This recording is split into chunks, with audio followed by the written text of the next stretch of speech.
आप देशद्रोही हैं, आरोप ये है आप देश के दुश्मनों के साथ मिलकर देश की अर्थव्यवस्था को अस्थिर कर रहे हैं, तबाह कर रहे हैं। उस आदमी का, जॉर्ज सोरोस का तो नाम ही लोगों ने तबाही रखा हुआ है। मानक जी, ये इतिहास गवाह है कि जब जब जिनका इतिहास राष्ट्र के प्रति दागदार रहा है, गद्दारी का जिनका चलन प्रचलन रहा है, वफादारी दूर दूर तक नहीं रही है, वो लोग हमेशा से राष्ट्रभक्तों से जलन कर रखते रहे हैं और उन पे इस तरह की ओछी हरकतें लगाते रहे हैं। जंग आज़ादी की लड़ाई से लेकर के 1925 से लेकर के अभी तक स्वयंभू राष्ट्रभक्तों के एक 3 पीढ़ी का दावा करने वाले साहब जो DRDO में बड़े अधिकारी भी थे, वो देश के साथ कैसी निष्ठा दिखाते हुए पकड़े गए थे।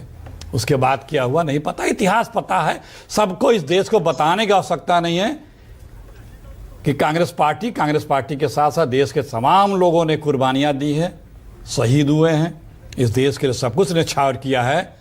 सिर्फ आज जो लोग सत्ता में बैठे हैं उनके पुरखों के अलावा वो लोगों का इतिहास क्या है ये सबको पता है।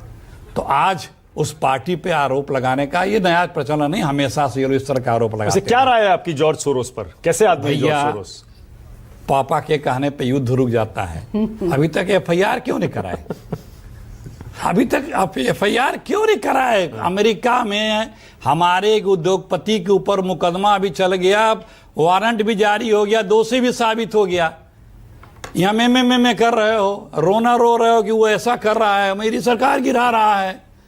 तो हाथ पे हाथ धरे कहाँ बैठे हो भैया?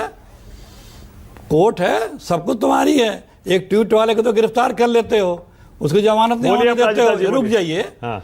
तो यहाँ पे करो ना कार्रवाई। किसने रोका है?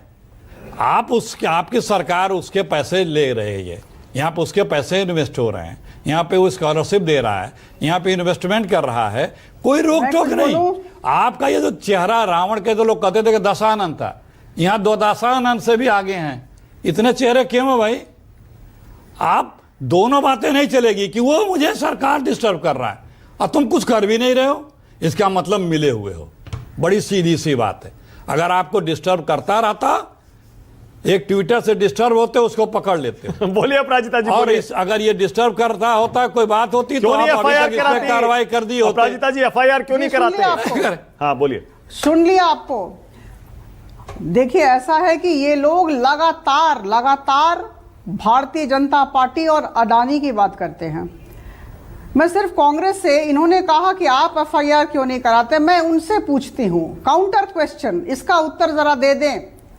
देखिए, केरल में जब कांग्रेस की सरकार थी तो अडानी को विजिंघम पोर्ट थाली में परोसकर इन्होंने दिया था, और याद कर लीजिए कि बिना टेंडर के दिया था, निविदा नहीं बुलाया गया था। दूसरा, मैं आपको कह दूं कि राजस्थान में जब इनका शासनकाल था तो समूची सौर ऊर्जा परियोजना इन्होंने अडानी को दी थी। इन्होंने दी थी, कांग्रेस ने दी थी। कांग्रेस वाले लोग या फिर राहुल गांधी जी क्यों नहीं चिल्लाते हैं? क्यों नहीं केरल सरकार को कहते हैं और क्यों नहीं राजस्थान सरकार को कहते हैं कि ये गलत हुआ था? 1, 2, तीसरा मैं आपको कह दूं कि जब 2008 में जब इनका कार्यकाल था, उस समय भी इन्होंने इंडोनेशिया में ऐसा सिचुएशन क्रिएट किया, ऐसी परिस्थिति की सृष्टि की थी कि ये जो बुनियो कोयला खदान है, इसे अडानी ने खरीदा था। इनका शासनकाल देश में था। तो अगर मैं ये प्रश्न पूछूं कि इतना जो हंगामा करते हैं भारतीय जनता पार्टी, अडानी, तो भाई उस समय जब इन्होंने अडानी के साथ काम किया तो उस पर भी हम प्रश्न चिन्ह लगाएं। पूछा मैं जवाब। जहां तक भारतीय जनता पार्टी का सवाल है, जहां तक मोदी सरकार का सवाल है, मैं कह दूं हर एक उद्योगपति के साथ हम खड़े हैं। अब मैं जवाब जो देश में है उद्योगपति के साथ खड़े हैं। जॉर्ज सोरोस जो बाहर में, जो अमेरिका के उद्योगपति हैं, उनके साथ हम खड़े नहीं हैं। ठीक है, ओके, बहुत बढ़िया। एक सेकंड अपराजिता जी, जी हाँ, एक सेकंड। आशुतोष ने थोड़ी देर पहले कहा, एक सेकंड बजरा, क्योंकि आशुतोष ने थोड़ी देर पहले कहा कि FIR करा के